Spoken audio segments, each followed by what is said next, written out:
Haya tena, jambo hili limetokea Songea, Ruvuma huko, ambapo bwana kuna huyu baba ambaye nimezungumza naye, ni kijana tu lakini baba wa mtoto.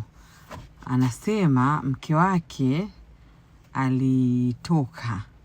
Kwa mke wake alivyotoka, wakati anarudi nyumbani na mtoto wake, akawa amesahau funguo alikuwa nao yeye. Japo yeye ofisini kwake anapofanya kazi na nyumbani kwake sio mbali.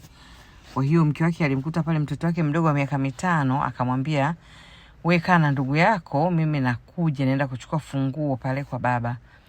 Kwa hiyo mtoto mdogo alikuwa ni wa mwaka 1 na miezi 2. Anavyodai mtoto huyo hatembei, yani bado hajaanza kuchanganya kutembea, kwa hiyo anatambaa mdogo, na mamake anavyodai alimweka mtoto kitandani akiwa amelala. Kwa hiyo akamwambia ndugu mwingine wa mtoto, yani mtoto wake mwingine mkubwa miaka 5, kwamba mwangalie ndugu yako anakuja. Akatoka kaenda ofisini kwa mume wake kuchukua funguo.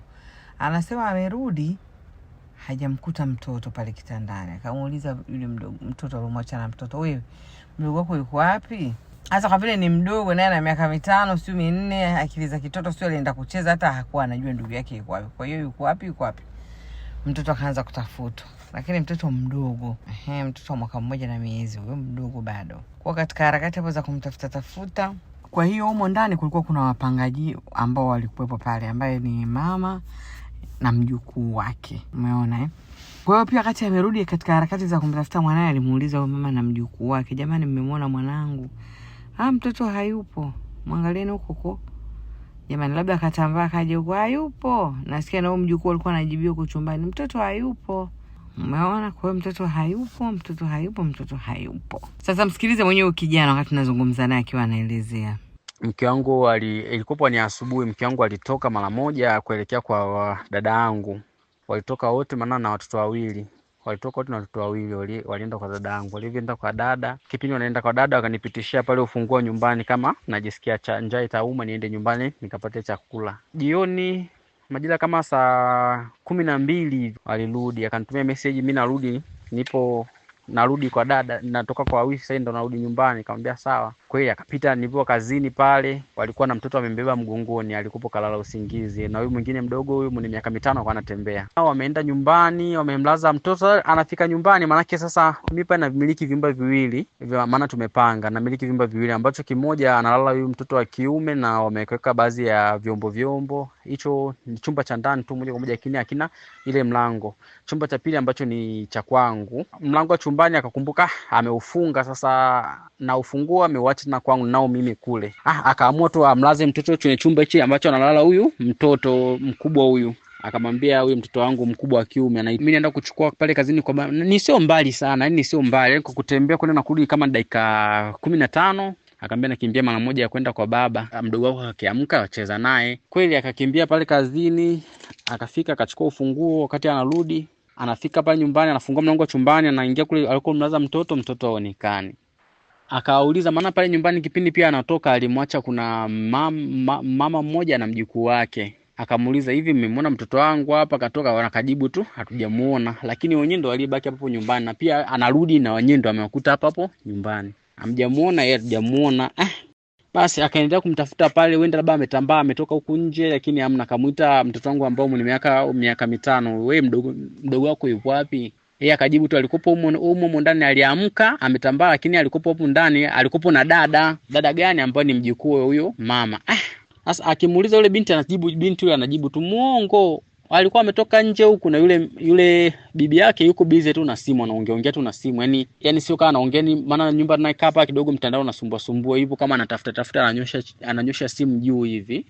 Yani hivyo kama anatafuta mtandao, anahangaika tu muda wote kutafuta tu mtandao. Baada ya kumtafuta mtoto kwa muda mrefu kidogo, mpaka saa 12 kameanza na kagiza ile, akaamua kunipigia simu mimi, maana na majirani pia wakajitokeza kuanza kusaidia kutafuta mtoto, haonekani. Akanipigia simu mimi, "Bwana, namtafuta huko mtoto huko simuoni." Mimi nikarudi nyumbani, nikafika nyumbani, namuona mtoto, ulimwaka wapi? Nimemlaza huko ndani. Toka nilivyokuja kuchukua ufunguo narudi mtoto simuoni. Nikamwambia acha kwa masiala, hapa nyumbani alibaki nani? Akaniambia nibaki walibaki bibi huyu pamoja na huyu mama pamoja na mjukuu wake huyu. Tunatoka walibaki hawa na kipindi umerudi nimekuta hawa, nikawauliza wale, jamani nyinyi ndio mlibaki nyumbani hapa hivi, mtoto kama ametoka au kuna mtu amemchukua mniambie, maana kuliko sisi tunahangaika hapo kumtafuta, unakuta mtu kambeba kaondoka naye au la kaondoka na rafiki yake. Kwa tuambie kitu kinachoeleweka, na nyinyi ndio ambao mmebaki hapa nyumbani. Yule mama anaonyesha toka ishara, muangalie huko pembeni kwenye manani huko nyuma nyumba huko pengine amenini huko, yupo bize tu na mambo yake. Yule binti yake mjukuu wake na yeye sasa yupo chumbani kwake, anajibu tu yuko huko nje huko, alikuwa anacheza na kaka yake. Yaani kaka yake ambaye ni huyu mwanangu mimi ni umri wa miaka 5. Kwa hiyo anavyodai baadaye alipoingia chumbani ambako yule mtoto ndo alikuwa anasema kwamba huyu mtoto hayupo, alipoingia kwenye kile chumba kutaka kuangalia kwa sababu aliomba, ilibidi kama ulivyomsikia mwenyewe alivyosema kwamba aliomba, jamani naomba basi nimwangalie huko ndani kwenye hivyo vyumba vyenu. Unajua wakati mwingine kama Mungu tu yani vitu vinakuwa vinakuelekeza tu kwamba jaribu kufanya hivi afu unakuja unagundua kitu. Kwa hiyo alivyoingia kule chumbani akamkuta yule msichana mtoto sasa ambaye yuko kule ndani kwa sababu ni binti wa miaka 12. Yuko huko ndani ni mtoto naye naweza nikasema anakunja nguo, anasema katika harakati za kuangalia pale katika lile rundo la nguo akaona miguu. Alivyoona miguu akasema wewe mtoto si huyu hapa. Kwa wakati anasogeza nguo akaona kule mtoto wake yupo. Hebu msikilize hapo. Sasa mimi nilivyoingia tu nikashangaa, nikamwambia mbona miguo umeirunda mengi sana kitandani hapa. Nikawa natoa zinachambua nguo, naiona miguu ya mtoto. Nikamwambia jamani shemeji huyu hapa, afu yeye tu amekuwa amemkalia tu juu mtoto yule, yani kwa upande wa kichwani. Kutoka hapo washemeji zangu huyu hapa kweli, nikamnyanyua mtoto alikuwa kashapoteza maisha, anaonekana kapoteza maisha muda mrefu. Nikamwambia nyinyi mimi natafuta mtoto wangu, kumbe mtoto wenu nyinyi mlikuwa mmemficha huko ndani na yani mtoto yani kapoteza maisha kuna nini, yani nilikupo na hasira sana pale. Baadhi ya ndugu marafiki walisogea pale majirani kumchukua mtoto na kwenda kufika na pale, maana mimi pale nilikuwa nishachanganyikiwa, nishavuruga akili ziliama. Wakamchukua mtoto pale na mdogo wangu kumpeleka mtoto kumkimbiza hospitali, lakini pale mimi nishaona maana mtoto alishapoteza maisha, wala hapumui wala hafanyi kitu chochote yani, na kajabu pia na pale kumpa pumzi haiwezekani. Siku ya pili maana mimi nikaenda tena pale kituoni, na kuaje kuhusu kifo cha mwanangu na nini kimetokea kuhusu hawa watu, maana mimi mtoto wangu nimemtafuta 1 2 3 nimezunguka sana, afu namkuta mtoto yupo chumbani kwa hawa, alafu na kipindi tunamtafuta mtoto yani hawajatuonyesha ushirikiano wowote, maana yake walikuwa wanajua kinachoendelea kwa mwanangu, maana kujishughulisha kwa kitu chochote. Alafu kipindi mimi namtafuta huyu mama namtafuta mtoto, huyu mama yupo busy na simu, alafu amekuja binti yake akai hapa na Kasongea mjini, amekuja ghafla tu na amekuja na begi. Unaona kipindi natafuta pale mtoto, yule binti yake amefika pale na binti yake mmoja mkubwa kafika pale na begi la nguo la kubuluza na matairi. Yaani hapa nahisi tu kuna mchezo ambao unafanyika. Yaani mimi namtafuta mtoto, hao watu wametoka mbali huko majirani huko na kunatafuta mtoto, lakini hao hawajatoa ushirikiano wowote, na sisi tunatangaika kumtafuta mtoto eti wanatuambia tu mtoto yupo nyuma huko, yupo huko nyuma. Na kitu ambacho nilichopata mashaka zaidi, wale wanamjukuu wao na yeye mdogo kabisa ambao mwenye umri wa miaka 5 ambaye anacheza na mwanangu, yeye alianza kulopoka kidogo akasema mtoto alimbeba dada. Nikauliza ameenda naye wapi? Sasa yule bibi yake akimwangalia yule mtoto anainama chini, anasema mimi sijui, anajibu hivyo. Nikawaambia wale askari polisi. Wale askari polisi wakasema sawa tutalifanyia kazi, wakafika wakampeleka mtoto kule, tukaenda kule tukajaza, wakawa na wale mashahidi ambao wawili ambao tumemkuta mtoto kwenye mazingira gani, au ambao ni shemeji zangu. Akati mtoto anahudhuria kliniki, mtoto ana mwaka 1 na miezi 2, mtoto na kutumia na picha zake utaziona kabisa mtoto ana afya tele, ana afya nzuri, yani yuko vizuri kwa kila kitu, na kliniki kila mwezi anaenda. Yani hajawahi kuambiwa mtoto, na mara mwisho mwenyewe baba nilimpeleka mwanangu mwenyewe kliniki. Nilimpeleka mwenyewe pale hospitali ya Peramiho mwenyewe kliniki. Hana shida yoyote. Sasa na kule askari polisi walimweka kase pale kituoni, baada ya wiki 2 eti mtoto wakanipigia simu mimi askari mpelelezi wa wilaya akanipigia simu, tumeona ushahidi haupo wa kutosha, kwa hiyo tumeamua kumwachia mtumio wenu huru. Sasa hauna ushahidi wa kutosha, kwa hiyo kesi ya mauaji eti wiki 2 mtumio yuko huru. Alafu wanapindisha kitu ambacho wanachokifanya. Kwa hiyo mimi wananitengenezea mimi, yani mimi nilipo hapa na uchungu. Yaani na uchungu na mwanangu. Yaani najisi mtu gani? Yaani sioni kama napumua. Yaani muda mwingine nafika, yani na huyu mke wangu ambaye mzazi wangu naishi naye, huyu mke wangu tunapata naye shida. Huyu muda mwingine anatoroka anaenda namtafuta simuoni, namkuta yupo makaburini huko analia kwa mtoto wake muda mwingi. Yani nafanya kazi ya sisi wazazi kama wazazi tunaumia muda wote. Yani tunaumia. Isitoshe inaonekana kama yani kesi hamna, kesi yani kama mtu amekufa tu kuku. Wakati huo baba anamuona mtoto, kumbe ndo kama hivyo anaposema, mtoto alikuwa hana nguvu, lakini katika kumkimbiza hospitali wakaja kugundua kwamba mtoto tayari amesha fariki. Sasa haya mambo hata hayaeleweki. Kama unavyomsikia baba, yeye anaona kama vile mwanae ameuawa kwa makusudi. Yaani kama vile mwanae ameuliwa, amezibwa pumzi na yule mtoto, au chochote yani kimefanyika mpaka mtoto wake kufariki, kupoteza maisha. Katika hali ya kawaida hakuna mtu ambaye anaweza akaelewa kwa kweli. Hakuna mtu ambaye anaweza kuelewa yani kilichotokea ukimwambia kiurahisi rahisi.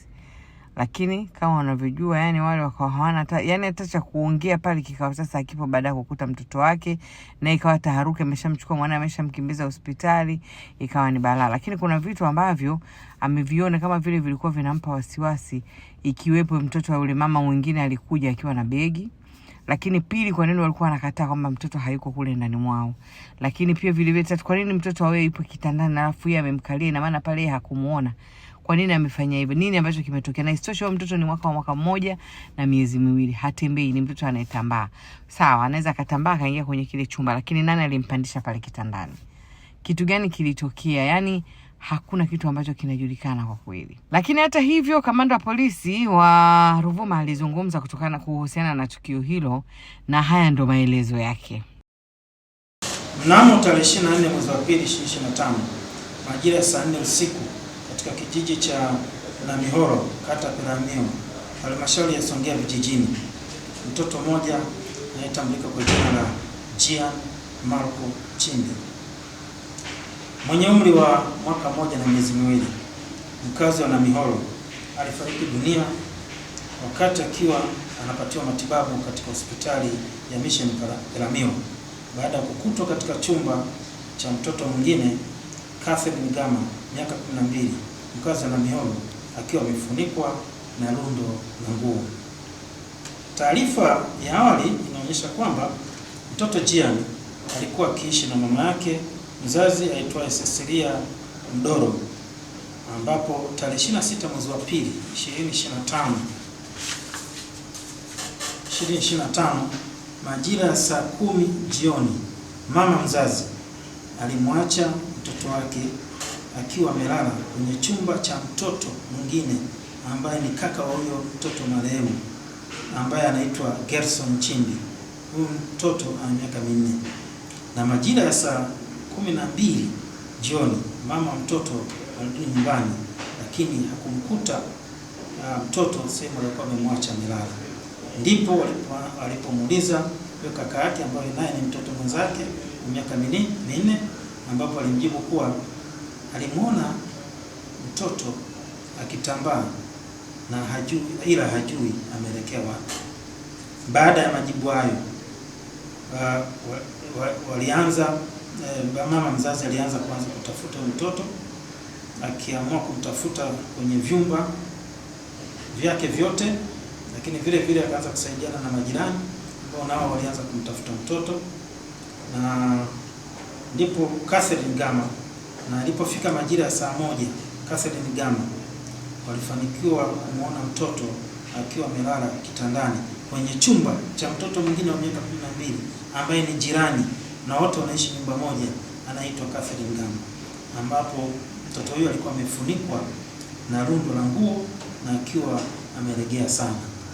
Na hizi nguo ilipofika saa 12, huyu mtoto Catherine Gama alienda kuanua nguo na kwenda kuzitupa kwenye kitanda bila kujua kama kuna mtoto alikuwa amelazwa pale juu. Jeshi la polisi linamshikilia mtoto huyu Catherine Gama, ambapo jana alihamishwa kutoka kituo cha polisi Peramiho ambacho ni kituo kidogo na kuletwa kwenye kituo kikuu cha polisi cha Songea. Upelelezi juu ya tukio zima na namna huyo mtoto alivyofariki linaendelea, na mara tutakapopata taarifa ya daktari na taarifa ya mkemia mkuu tutatoa taarifa sasa kwa kina. Haya, kama ulivyomsikia kamanda, ni kwamba mtoto anadai kwamba yeye aliweka nguo kitandani, hakujua pale kitandani kama kuna mtoto, kwa hiyo zile nguo ndo zimepelekea kumziba pumzi yule mtoto na hatimaye mtoto kuweza kupoteza maisha. Kwa maana hiyo inaonekana hapa kwamba hakuona. yani yule mtoto hakuona pale alipokuwa amekaa kama kuna mtoto. Sasa ndo nikasema katika hali ya kawaida kuna mtu ambaye anaweza kufanya nini akaamini, lakini sasa ndo hivyo. Na ukizingatia wewe mtoto mwenyewe ambaye alikuwa anazungumza kwamba hakumuona mtoto ni mdogo na miaka 12, yani bado ni mdogo. Kwa hiyo kiukweli ni mtihani, ni changamoto kubwa ambayo imetokea na imempata huyu baba. Mpaka sasa hivi naweza nikasema kwamba huyu baba yuko njia panda, hakuna ambacho anakielewa kitu ambacho kimetokea kuhusiana na mtoto wake ama kifo cha mtoto wake. Na kama ulivyomsikia kamanda kwamba yule mtoto baadaye taarifa zilizopatikana ni kwamba yule mtoto aliachiwa nafikiri baada ya polisi kujiridhisha na maelezo ya huyo mtoto ama vipi. Kwa hiyo yule mtoto wa miaka 12 aliachiwa, na kama ameachiwa baba ndo kama ulivyomsikia kilio chake ndo hicho, analalamika, anaona kama vile hajatendewa haki kutokana na hiki ambacho kimetokea. Lakini kwa mujibu wa kamanda ni kwamba mtoto alimfunika mtoto hapo, hakumuona. Usiache kutembelea katika YouTube channel yangu ya Habib, lakini pia usiache kusubscribe.